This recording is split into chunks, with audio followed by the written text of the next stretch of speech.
Greetings everyone, it's Kaz here, and today I wanted to rant about Bethesda's Creation Club, and I want to talk about how I think it's absolutely terrible and just an absolute joke. Now, obviously this isn't any kind of unique opinion. I think the general consensus can pretty clearly agree here that the Creation Club is an absolute atrocity. I really don't know what Bethesda was thinking. Well, I take that back, I actually know exactly what they were thinking, and they were thinking about money. They were thinking about taking advantage of their consumers, which is an absolutely terrible practice for a company that is actually, I would argue, typically more pro-consumer than not, especially compared to other publishers out there. So what the hell am I talking about? Let's provide some background context here. So the Creation Club is a service that Bethesda is providing for Fallout 4 and Skyrim. Now, I don't know when it's coming to Skyrim, but it's coming to Skyrim, I guess, at some point. The point is that the Creation Club essentially acts as paid mods. That's what it is. It's available on all three platforms that Fallout 4 are available on right now. The PC, the Xbox One, and the PS4. My original views of the Creation Club when it was originally announced was I was pretty negative about it, like pretty much everyone else was. People hated the Creation Club, and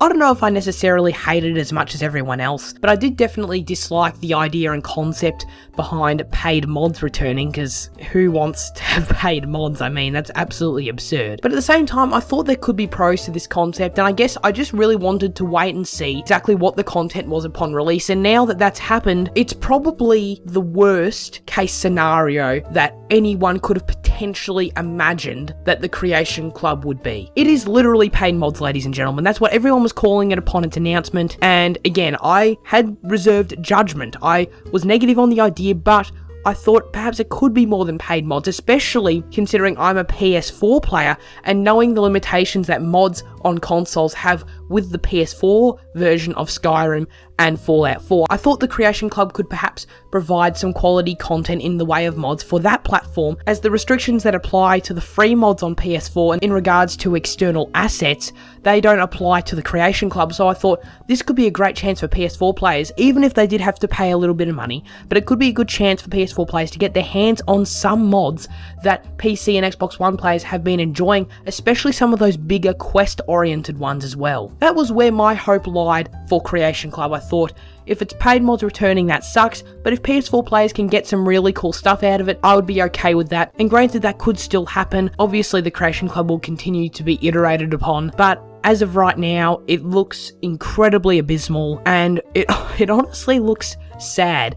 Looking at the state of Creation Club right now, it's truly a depressing thing. It is beyond obvious how anti-consumer this move is. A 4-year-old could look at the Creation Club, they could open up their Fallout 4 on their console, on their PC, whatever it may be, and they can look at the Creation Club and they can understand how anti-consumer and how complete and total BS of a move this is by Bethesda. And that is because it is literally paid mods, ladies and gentlemen. It is literally paid mods. That is all the Creation Club is so far. It could change down the road. That is all this stupid thing is. And they're not even good mods. I'm sorry, they're not good mods. The content available on Creation Club as of now is things like suits of armor, things like weapons, and not even interesting weapons, just like modified versions of rifles. Things like Pip-Boy skins. I mean, come on, seriously. You're charging for Pip-Boy skins that you could download for free on Bethesda.net. I'd be up for this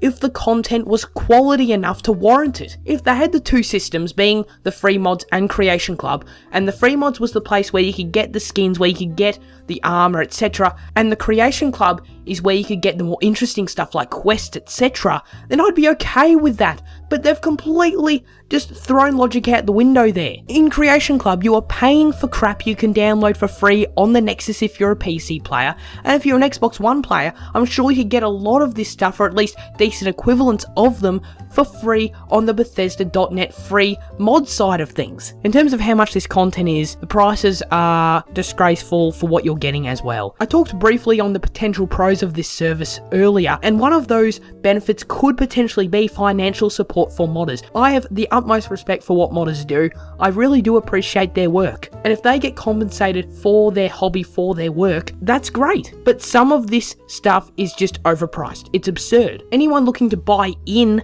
to the Bethesda Creation Club has to spend a minimum of $8 US.